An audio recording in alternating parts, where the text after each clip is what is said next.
त देवरा डलले बा पहरवा ए राजा जी। देवरा डलले बा पहरवा ए राजा जी।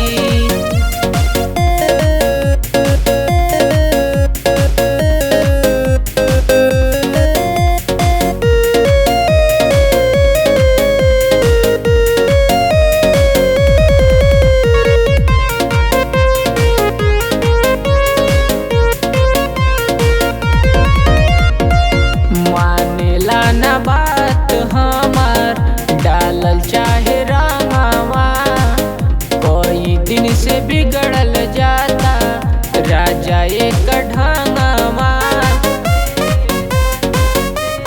राजा जी मानेला ना बात हमार डालल चाहे रंगवा, कोई दिन से बिगड़ल जाता राजा जी हो ढंगवा।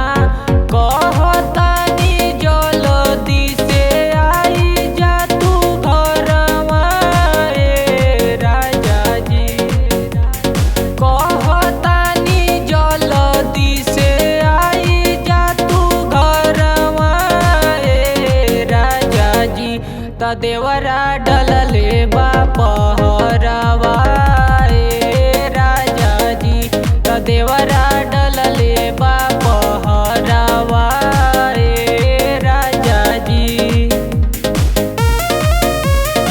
ए राजा जी, ए राजा जी, ए राजा।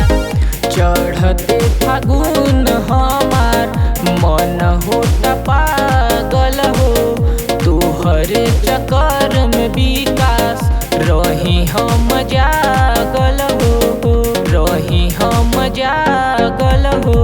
चढ़ते फागुन हमार मन होता पागल हो, तुहरे चक्कर में दीपू रही हम जागल हो।